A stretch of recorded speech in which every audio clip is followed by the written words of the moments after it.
Hello everyone and welcome to this special event which is part of the series of talks organised by the British Union of Spiritist Societies to celebrate the 175th anniversary of the birth of the French Spiritist philosopher Léon Denis.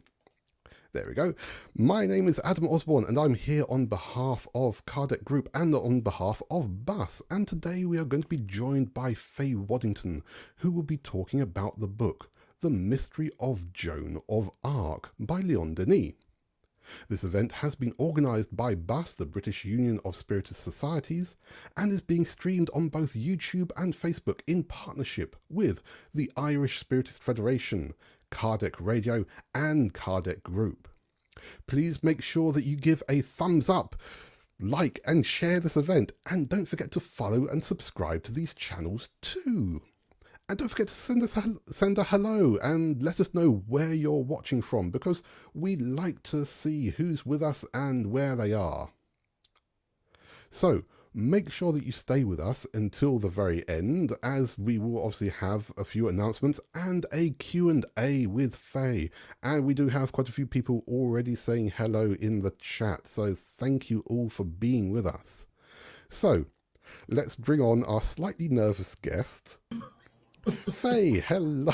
So Faye Waddington is originally from Brazil, but now in the UK. She's worked as a medium in various groups in Sao Paulo, Brazil, and in the UK has worked with translation as an art teacher and as a NATO examiner, which we were talking about just beforehand, and also helps refugees and war orphans. And today, Faye will be talking about an important Léon Denis book, which was translated into English by Sir Arthur Conan Doyle, the mastermind behind Sherlock Holmes. So remember, if anyone out there has questions for Faye, put them in the comments and we'll get to them later. So Faye, what can you tell us about The Mystery of Joan of Arc? Right. Well, there's quite a few things to tell you. And let me go to my slides. And there they are. Well, I'm really glad and honored to be here with you today as part of this celebration of Léon Denis' life and legacy. And I'm going to talk about a very famous and remarkable historical figure too, which is Joan of Arc. And there's so much to say about her, both from the point of view of historical facts and from the unusual point of view bravely addressed by Léon Denis, which is Joan of Arc's mediumship. I'm afraid that only general lines will be possible today to give you a clear picture. What can I say about the book? It's wonderful, insightful, moving, full of surprises, which I'm not going to tell you, so not to spoil your experience of reading it. It is a thorough, accurate, and profound account of the history around Joan, her importance to France, and an example to us all. Historians agree that there isn't in the world history, one single person who has had every single detail of their life written and told under oath from the witness bench, like Joan's. We don't know as much about Jesus or Caesar or Napoleon or anyone, so this fact alone makes her unique. But Léon Denis' expert analysis of Joan's character and the intensity with which she lived and accomplished so much in a short period of time really compared her to a comet, a bolt, a lightning in human history. You will notice that this book is known by two titles, the original French version being Jeanne d'Arc Medium, and its English version called The Mystery of Joan of Arc. But the reasons for this I shall explain a little further, so please bear with me. Joan of Arc has remained a popular heroine throughout centuries. Her intense story has been recounted a number of times in literature, paintings, theatre plays, films, sculpture, and she is also a saint in the Roman Catholic Church and in the Anglican Church, which is the Church of England, whose leader is Her Majesty the Queen. And Joan is also patron saint of France. Studying her story and influence, I tried to map out the sequence of events just to have a clearer view of how the story has evolved up to our present time. And in the end, my map looked like this. It shows waves of events in history, periods in which very special people were born, sort of sent to Earth like a cluster of stars or constellations to lead the way and prepare humanity for the next higher phase, adding knowledge, expanding our consciousness and spiritual awareness to higher levels. And you see that in the beginning of my timeline, things seems to happen slowly up to the 1300s or 1400s, which is when Joan of Arc lived.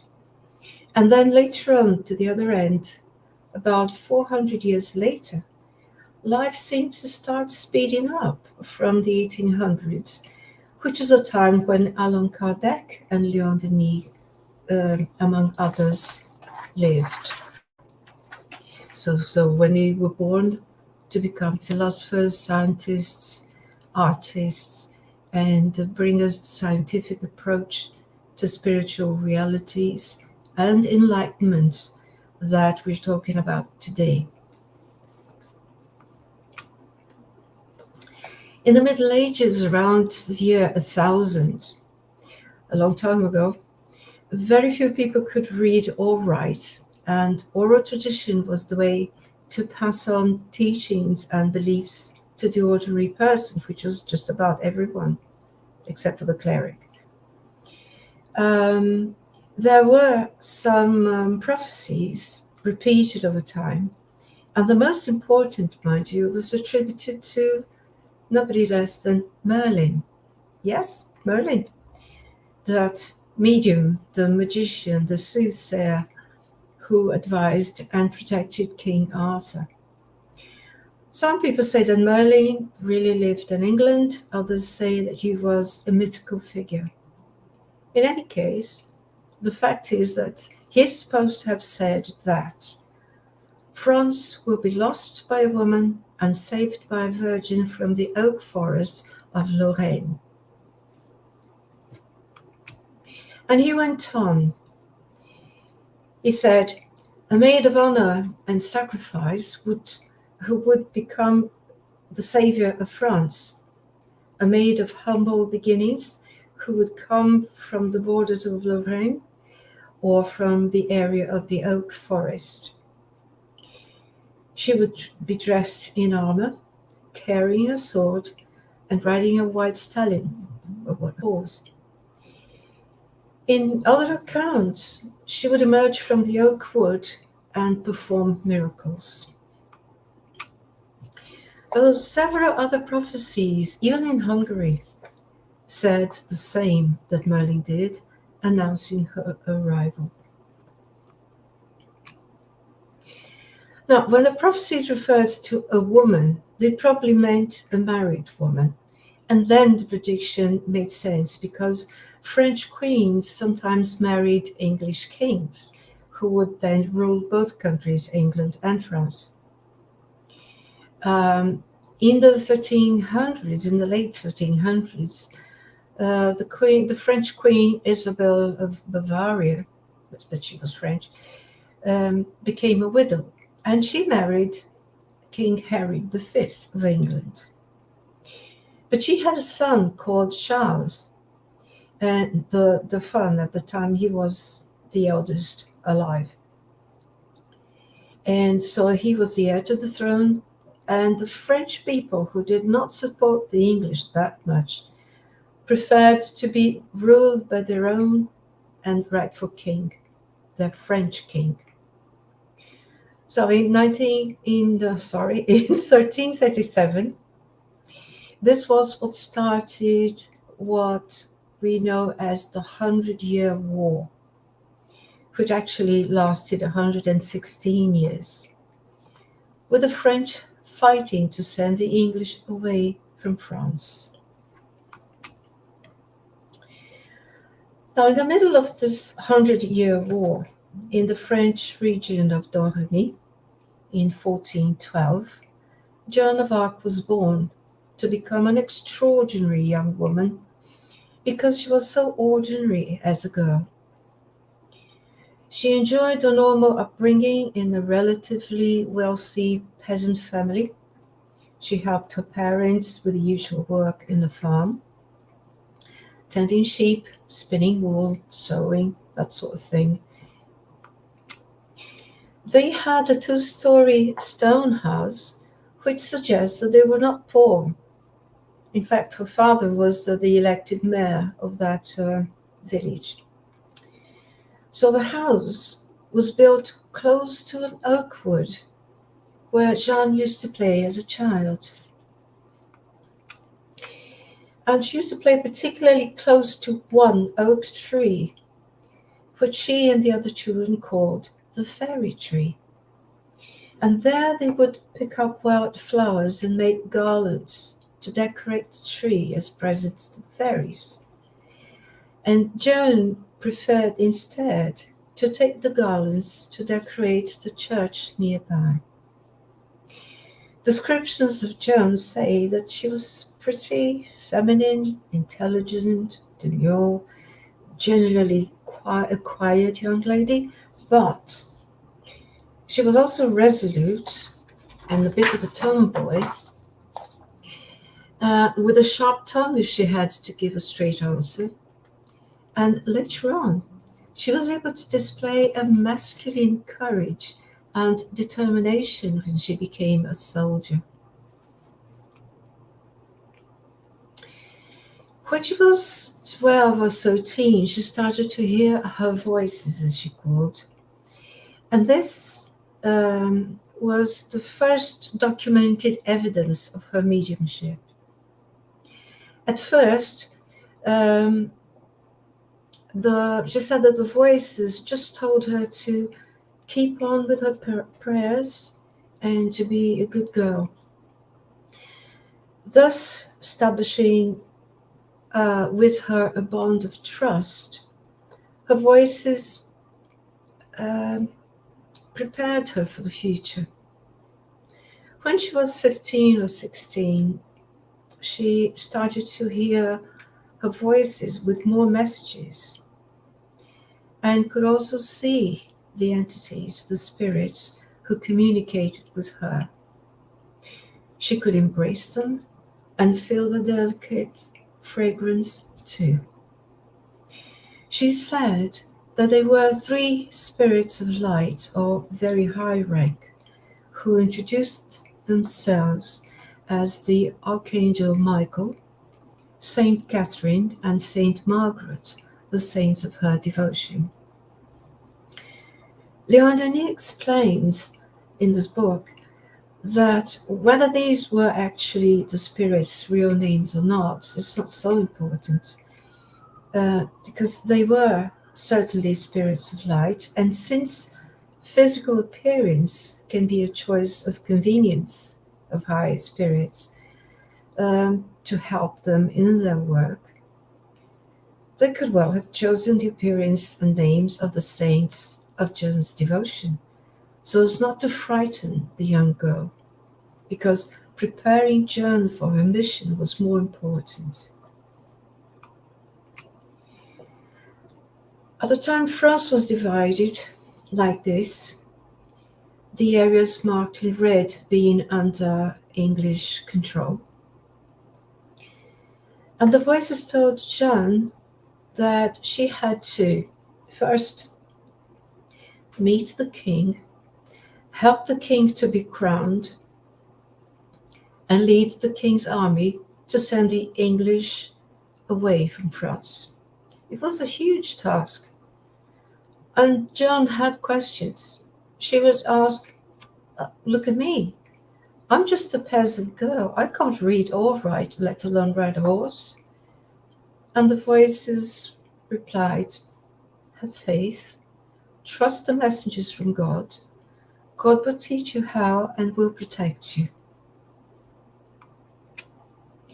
So Joan's devotion, faith, and sense of duty, thinking a lot about that, in the end made her leave home with a heavy heart without telling her parents, who she loved dearly, and she was only 16, but she knew that her parents were not prepared for that, and they very probably wouldn't let her go.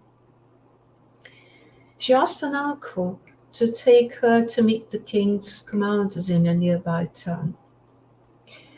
When she got to a garrison and told the officers that she had a mission from God and a message to the king, they looked at the girl and just said, go away. She did. She went away, spoke to her voices again, and returned, this time with a prophecy about a sudden change in a battle that was going on that she couldn't possibly know about. The officers checked that the information was true, and very impressed, they took her to meet the king, to try to meet the king. For her safety, her escort suggested that Joan disguised as a young man, wearing man's clothes to cross enemy territory. And the idea made sense to her, so that she also cut her hair very short, and then they all traveled for 11 days to meet the king. When she got to the king's castle at Chinon, the king tried to trick her and hide behind his guests wearing ordinary clothes, while another man wore the royal regalia, the royal robes, and looked like a king. But Joan's voices told her exactly where he was, so that she walked through the crowd straight to him to deliver her message from God to him, which was just this: Gentle Dauphin, my name is Jean Lapsel. The King of Heaven has sent me to bring you and your kingdom help. So she and the king had a private talk, and what she said to him during that talk, and kept as a secret until her death, she never disclosed what she said, impressed him even more. So the king sent her to be prepared to be his army soldier and his army commander. She was 17, and she was given a shining suit of armor, a sword, and a white horse. So nothing was easily achieved, but Joan had her voices teaching her how to face situations, questionings, and tests. Her voices spoke with her all the time, and the visions were as clear as day. There are angels everywhere, she said. Joan soon showed a deep knowledge of military strategies. She led soldiers to victory in more than 40 battles. The more experienced soldiers and officers admired and even loved her, but they couldn't understand how that young girl could possibly know so much about artillery and cavalry. How she managed to stay so composed in full armor on horseback and for so many hours, with little nourishment, little food, and still in high spirits to encourage the soldiers. With her sobriety and disciplined attitude, Joan had won people's trust and admiration. She changed rough soldiers into virtuous, pious men who started to stop swearing and going to Mass. She showed care and compassion towards the enemies. And the army's now strong morale made the soldiers feel very confident, intimidating, and powerful.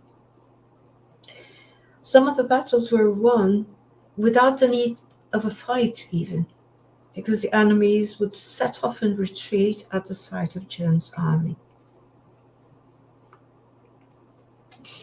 Joan managed to lift the siege of Orleans, a key city, and lead the king to be crowned at Reims in spring of 1429. She was 18 then. And at the coronation ceremony, she had the chance to meet her parents again and for the last time. Now, so far, Joan's mediuminic capabilities could be described as follows. Clairaudience, because she could hear her voices. Clairvoyance, she could see the spirits.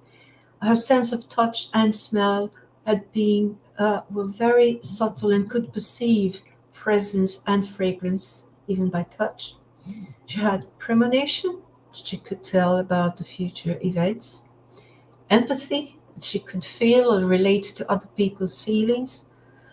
Transfiguration, Léon Denis said it's not that she changed herself.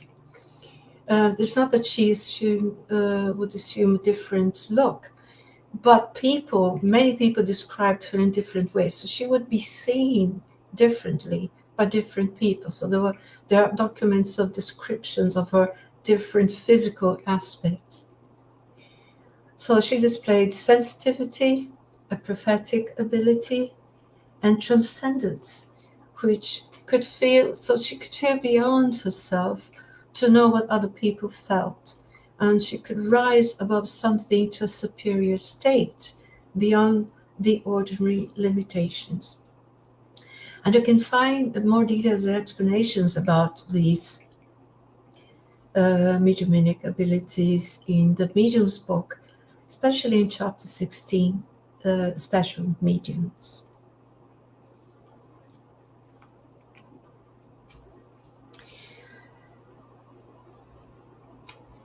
Now, this is a map of the places that Joan of Arc went, leading her powerful army to win most battles between 1428 to November 1430. She was a commander, army commander, and with practically a new victory each month.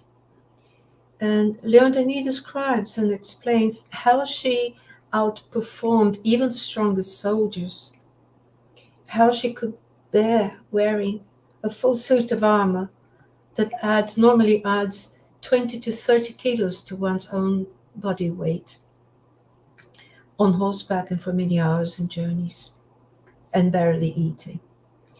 He says that to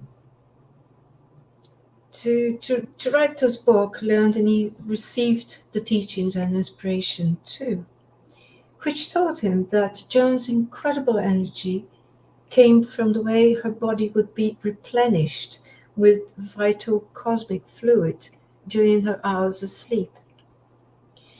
And her unusual military knowledge came from the lessons that she would have with her mentors in the spiritual world while her body was asleep.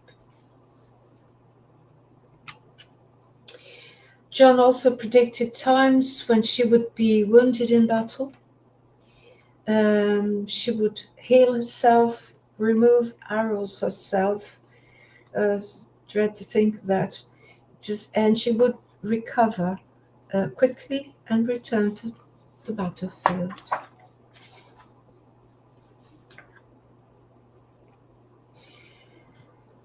After all her victories, the king's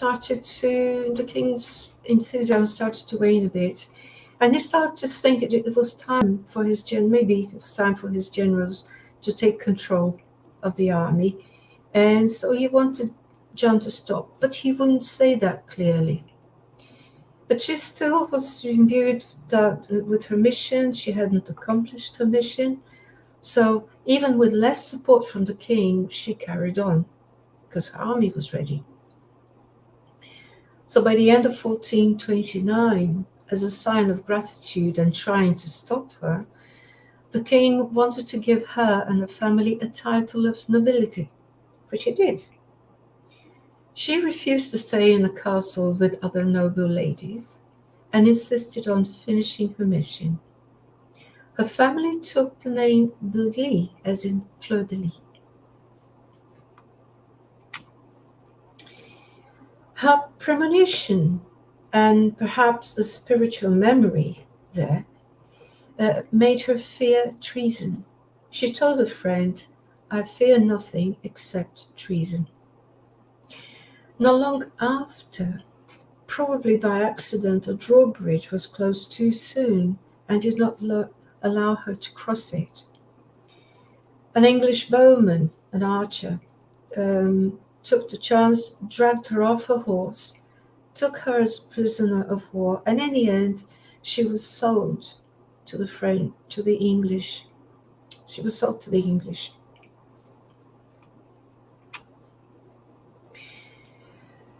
The English had heard about Joan's voices, of course. Everybody had. But they could not understand how her power with messages from God supporting the French, how that could be. And they thought that Joan was actually a witch or had to be punished for all the losses and the problems that she had caused them. Joan was kept in prison and treated really violently for months, really violent. The pictures are sanitized, but she would be kept in chains, in iron chains, even inside her cell and a cage. They didn't give her a cell, they gave her a cage. She was relentlessly interrogated and sent to 2 courts where many witnesses spoke in her favor. The scholars and clerics, however, were determined to condemn her to death. Her condemnation trial lasted 4 months because they couldn't declare her guilty. They couldn't find anything to declare her guilty of. She was even questioned, mind you, about Merlin's prophecies, which she said she never took any notice of, and about the fairy trees where she played with the other children. The more than 60 interrogators used difficult trap questions, but she would answer them all really well and surprise them. Perhaps the most famous question was, and this is a spoiler, sorry, they would ask her, "Now, do you know if you are in the grace of God?" And her reply was, "If I'm not, may God place me there. If I am, may God keep me. I should be the saddest in all the world if I knew that I were not in the grace of God. But if I were in a state of sin, do you think the voice would come to me? I would that everyone could hear the voice as I hear it. I was about 13 when it came to me the first time."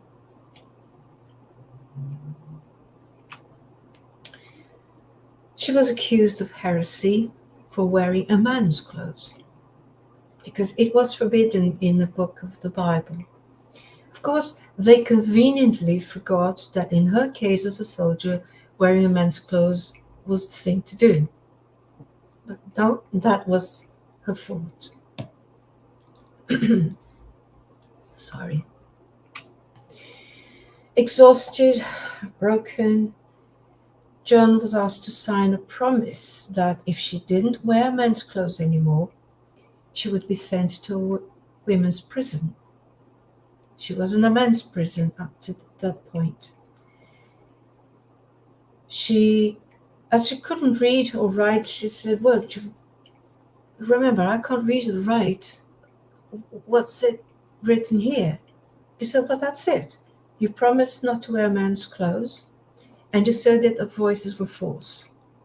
And she was exhausted, and she decided that she would sign it. But what she signed was a confession of her crimes. And she was condemned to death the next day.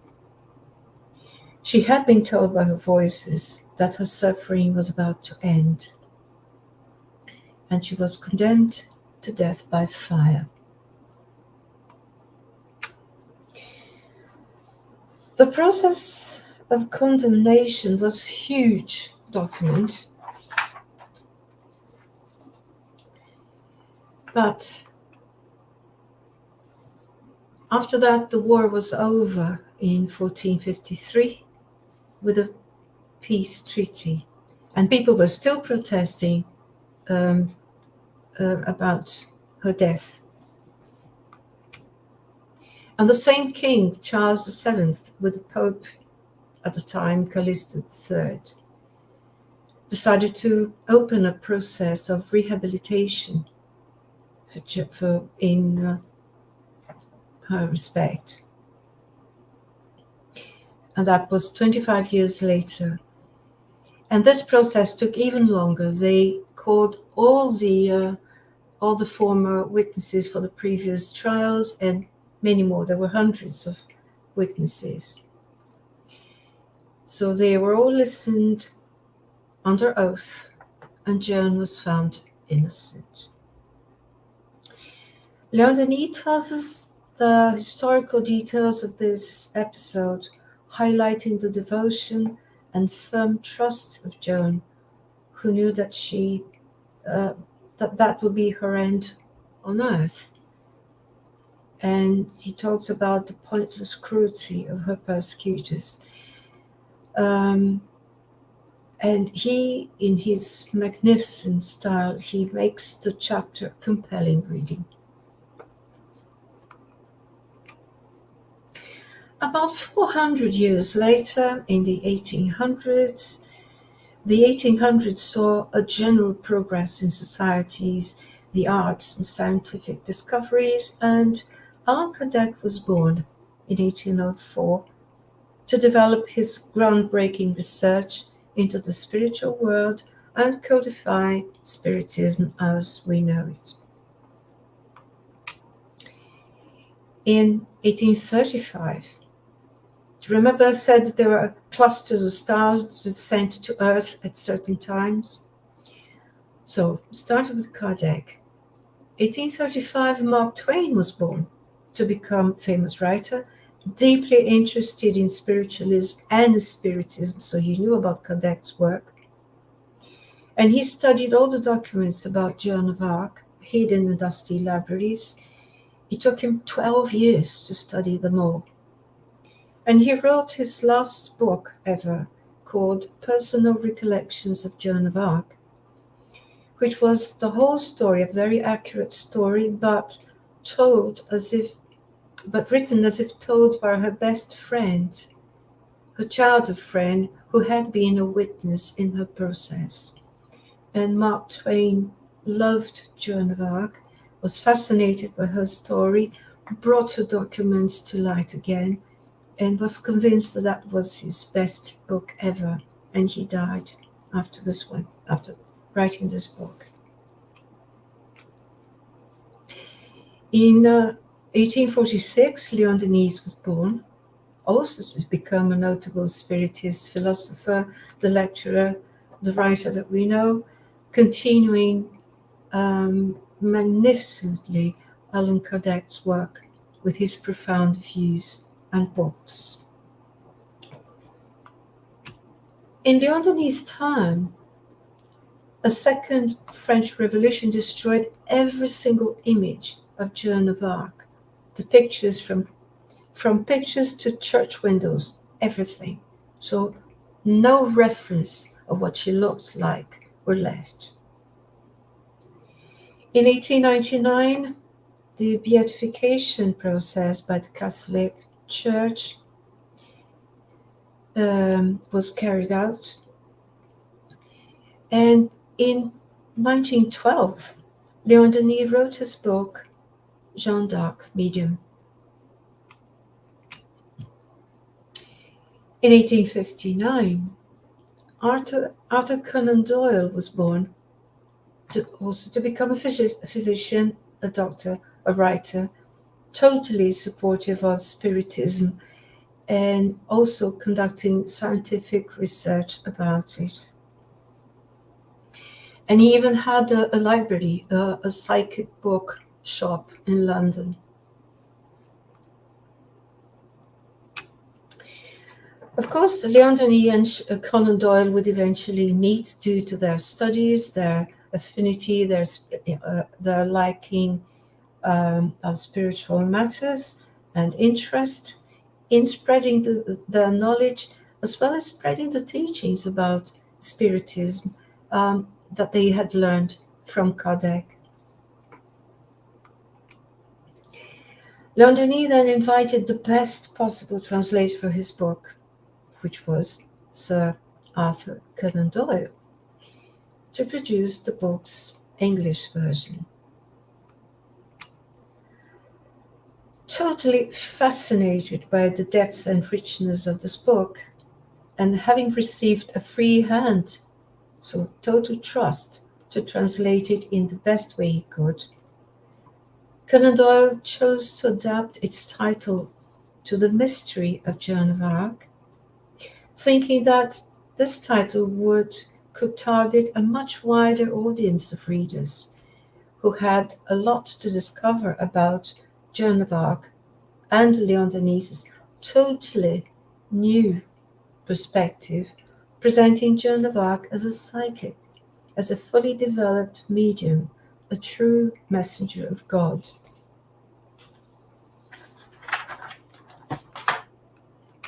Sir Arthur Conan Doyle wrote in his preface to the English version about the difficulty and responsibility to translate accurately such a delicate text, and about his trust in Léon Denis's knowledge of the subject, as well as his own knowledge. He trusted himself a lot to understand what the author meant when writing probably the most important and truest book ever made about her. If that was not enough, in 1910 was born in Brazil probably the greatest medium of all time, Francisco Cândido Xavier, simply called Chico Xavier. So he was born in 1910. In 1920, Joan was canonized, so she was elevated to the rank of saint. Among these hundreds of books, there was one that written by Chico Xavier. There was this one dictated by the spirit of Humberto de Campos, and the book was called Crônicas de Além Túmulo. I think in a free translation I would say Chronicles of the Beyond. And this book brought us an incredible revelation. An interview made in the spiritual world with Judas Iscariot, who had betrayed and sold Jesus Christ for a few coins. Judas had been chosen by Jesus to play the role of an apostle, but was tricked by his own personality and beliefs. His betrayal brought him unbearable remorse. He was forgiven by Jesus right after Jesus' death, then had a number of difficult reincarnations, and the last one was to be as Joan of Arc. This revelation is also found in another book psychographed by Chico Xavier, dictated by the Spirit Maria Dolores. Now, thinking back of Joan's life and the description of her personality, a gentle girl with a contrasting masculine determination and the courage of a seasoned soldier, perhaps we can find Kardec's explanations in the Book of Spirits regarding the plurality of existences. Did she life reflect the experience of former reincarnations? And these questions, question 218 and question 129, would give you some good information about that.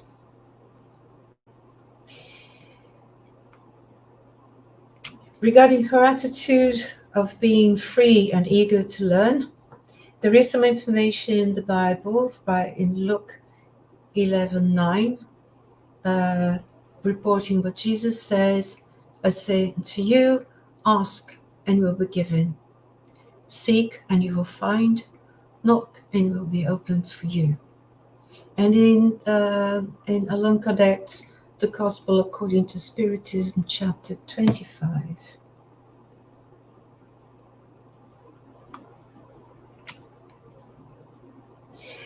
About soul, you can also find the information in the Spirit's book. In the beginning of Spirit's book, there are questions and texts about the nature of soul. Now, these concepts of spirituality and what we learn about the centers of energy of the spiritual body were not really new concepts. They've been known around mankind. The difference is whether they've been taught or not. And but the world has been full of symbols and signs of this knowledge, which is now open to us thanks to people like Kardec, Denis, Conan Doyle, and Chico Xavier, among others. But these led the way. Now, what is an ecclesiastical headdress, the one you've seen, the bishop's hat, the mitre, if not made to allow an unblocked access to the coronary chakra, the chakra on top of the head, to have a more easier direct link to inspiration from divinity? Yeah, that's what it was meant for. And what has been the signal to distinguish the elevated souls and spirits of light? If not in representations of their auras or glowing light emanated from their bodies. The golden background has always been a clear reference to the spiritual, the highest spiritual level, and the realm of the spirits of light.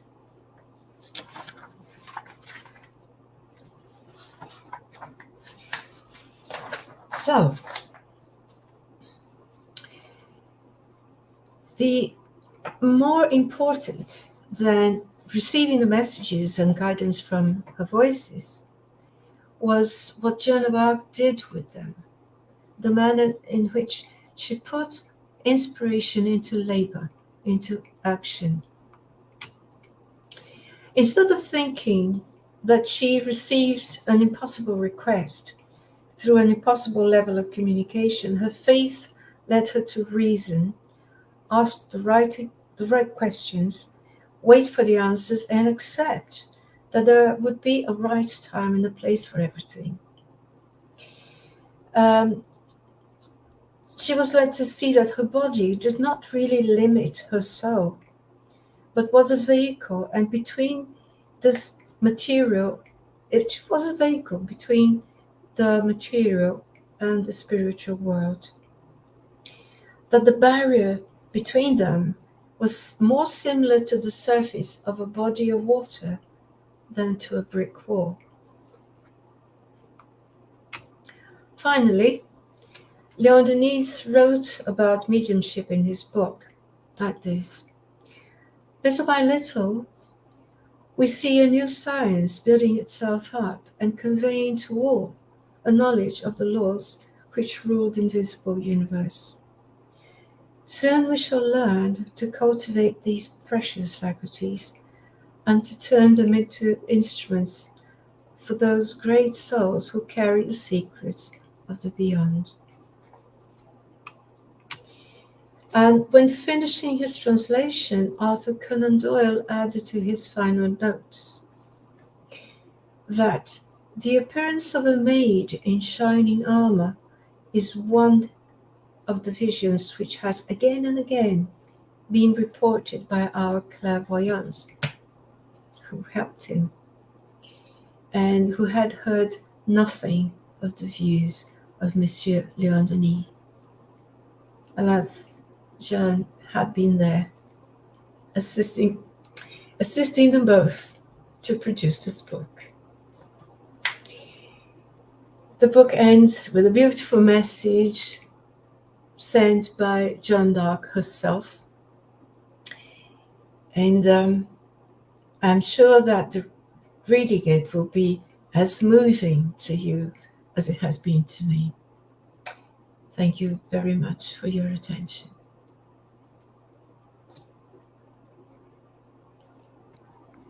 Thank you, Faye, for that really interesting overview of this book. And I'm going to say to everyone, look, go out, get the book, read it, because we can see how inspiring this woman was. Put aside any religious aspect, national aspect, the fact that she was allowed to lead an army, basically. And it's interesting that she was condemned for dressing in men's clothes more than for actually leading an army and going out to fight. So they twisted the law to find something to condemn them for, because they couldn't at all. Yeah, absolutely. Yeah. So let's give everyone a few minutes to send any questions that they have for Faye about this book, about all of this wonderful research, and that many people giving their congratulations for this already. But we'll come to any questions in just a moment. Please send them in the chat of wherever you are. And again, we can only really look at your questions if you're putting them in the channels of BUS, the Irish Federation, Kardec Radio, or Kardec Group. If you're putting them watching anywhere else, we will not be able to see your questions. So let's just bring up a couple of announcements on behalf of BUS. And so, here we go. Yep, I've got the right thing up. Okay, so Spiritual Light is the weekly live with Charles Kempf, Elsa Rossi, Sylvia Gibbons and Stephen Bertozzo, which takes place every Wednesday, and the next episode will be talking about using hardships to build the future. Our next Léon Denis event will be on 2nd of October with Alexandre Caldini, who will be talking about the book Le Pourquoi de la Vie, the reason or the why of life. And of course, if you have not been able to catch all the previous ones, look at how many episodes we've had, how many chapters of this talks we've had so far. You can find these on the YouTube and Facebook channels of our streaming groups, which is obviously the British Union of Spiritist Societies, the Irish Spiritist Federation, Kardec Radio, and us here at Kardec Group. We now want to invite you to next week's very special conference, which is the Suicide Prevention Conference in honour of the National Day of Suicide Prevention, Suicide Awareness Day, and the title of this event is Understanding Why Life is Always Worth It. This will be at 6 p.m. next Saturday, the 11th of September, with these 5 lecturers: Tanya Stevanin, Mick Collins, Fernanda Perini, Marina Stegall, and Peter Fenwick.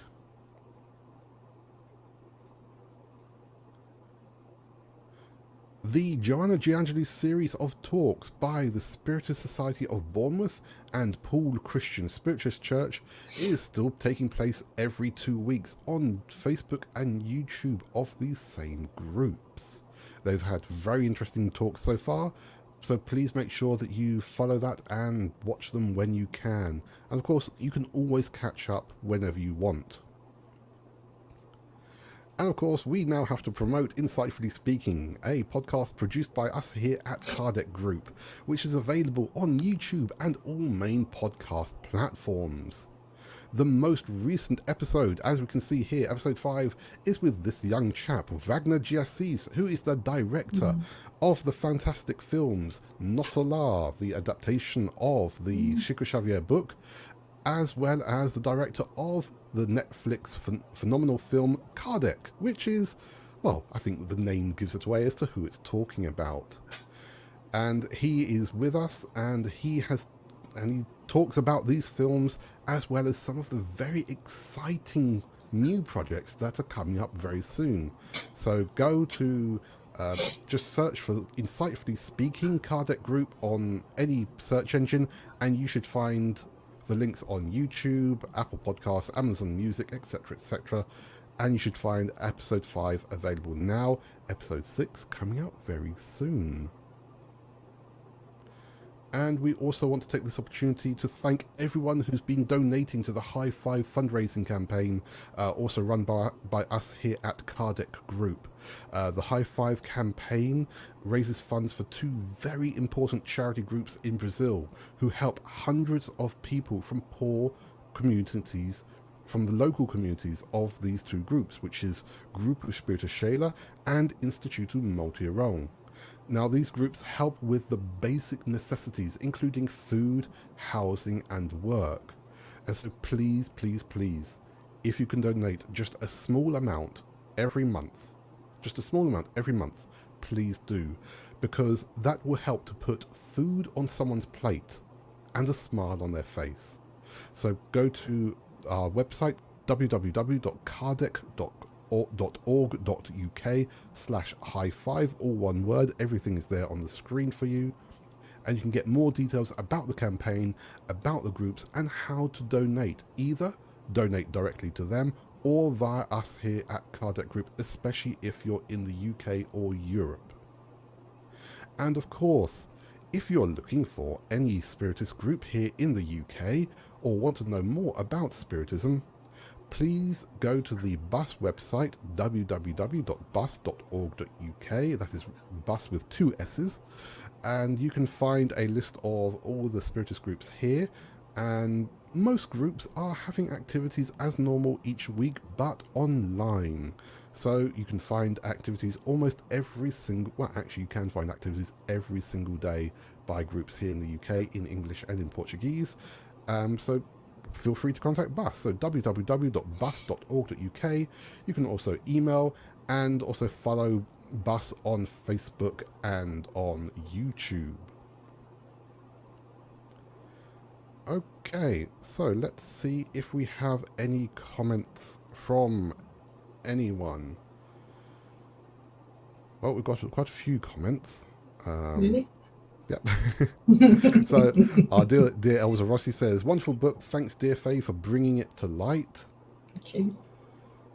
We've got many, oh sorry, my mouse has stopped working. Beatrice asks, Faye, can you please repeat the book title in French you mentioned in the beginning? Sure. That's Jeanne d'Arc, Medium.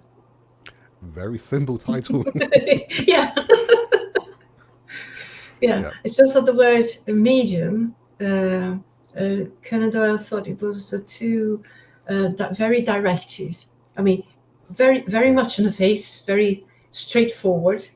And then he thought, maybe we could attract more people if we made it less obvious. So that's why he chose the word, the mystery of.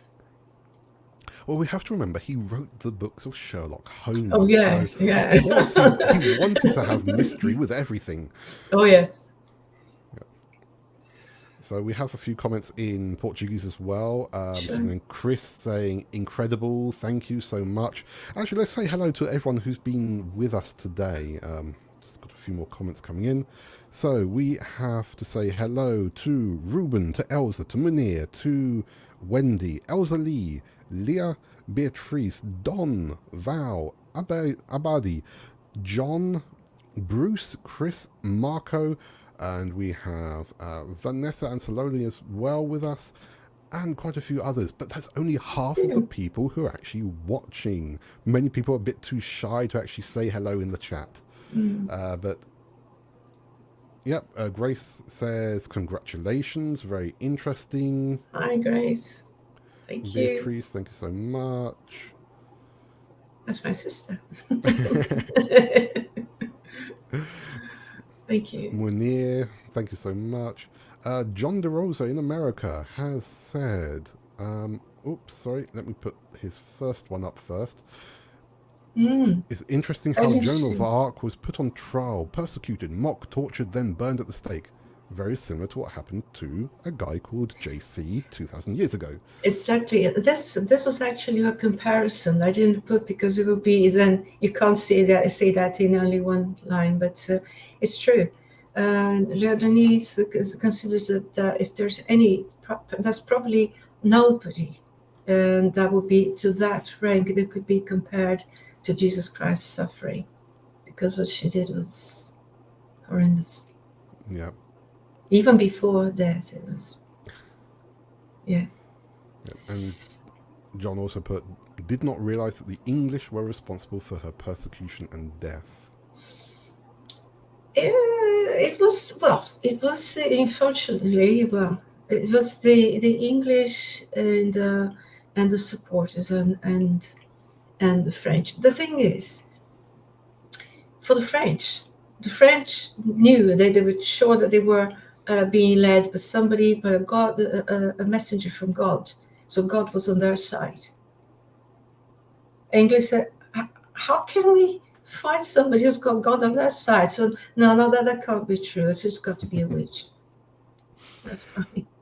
Of course, the easiest thing, call them a witch and burn them at the stake. It was the rule of the time, yeah. Yeah, absolutely. And we'll just give a few more moments for anyone else to send any comments. But, she accomplished a lot.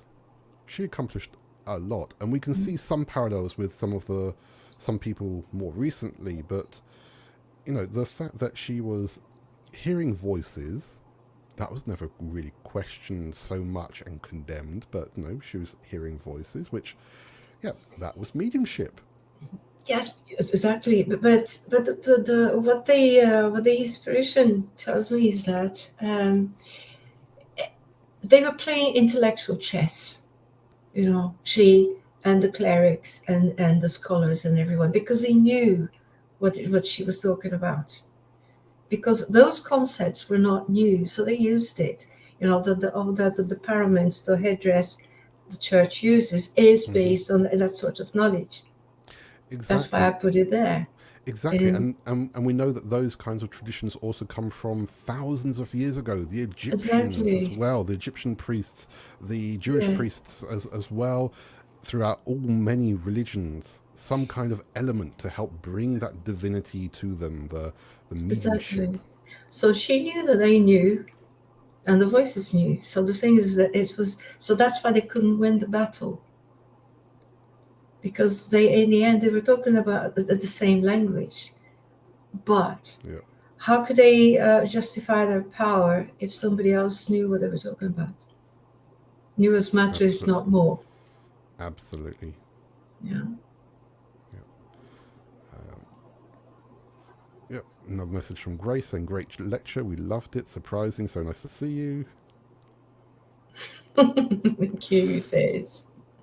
Andrea, what does the spirituality say about her mission on Earth? Well, I think most of that's covered in some of the books by Chico Xavier, isn't it? Yes, well, her mission on Earth was to bring concepts that are pretty much in the base I'm not saying that she was to prepare Spiritism, but Spiritism takes the lessons from her, no doubt. And one of them that she learned to trust, but also to reason.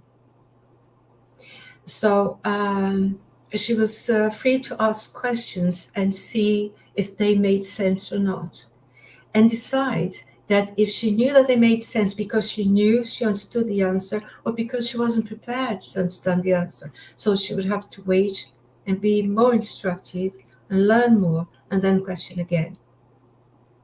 And in a world that was ruled by dogmas, a dogma is a dogma, you don't ask, you don't question. If you question, you're a heretic. So she had to learn how to think about outside that little box of dogmas to be a fully grown spirit, let's say, a person. And asking was not a sin. Absolutely. There's a comment from Wendy saying that, yep, around the time of when girls have their first period is when they usually have mediumship starting to flourish. Absolutely. Puberty and that kind of thing can be a kicking point of mediumship in people. Absolutely. But just as it's seen is true, but then it seems that, and people say, well, how would that aspect of a female life carry on? It's not even today in armies today. When women engage in that sort of activity, army activity and war, that stops. Yeah. That does not. Because women are there to fight, they're not there to probably breed and have children. So the body knows that there's no point. Yeah, absolutely. Yeah. Well, I think that is it of all the questions and comments that we have to share with you. So, Faye, it's just for me to say thank you so much for being with us today, for bringing this really wonderful presentation about this fantastic book. We can find this book everywhere. So anyone, you can go out to Amazon, to local bookshop. You can find it for free as well, because it's obviously in public domain, in English, in French, in Portuguese. You can find it out there in many, many places. So you can find it under the name of, in English, The Mystery of Joan of Arc, French, Jean d'Arc Medium, and in Portuguese, there's a couple of names out there as well. A few more. Nope, sorry, that's that's just a bit of a, sorry. No, sorry, that's just a comment that we don't need to read out. So look, guys, go out and get the book, read it. Get all of the Léon Denis books if you can. Read them. That's why we're doing these presentations once a month. So Faye, thank you so much for being with us. I'll pop you backstage for a moment and I'll be back with you in just a few minutes. And for that, we can just say thank you to everyone for being with us. Thank you to everyone here in the UK, in Brazil, in Holland, in Ireland, in America, and Sweden, and various other places around the world. So that is the end of our event today. And again, just a big thank you to Faye Waddington for being with us. Thank you, Bus, for organising this event. Thank you to the Irish Spiritist Federation, Kardec Radio, Kardec Group for transmitting this event, and thank you all of you for being with us today.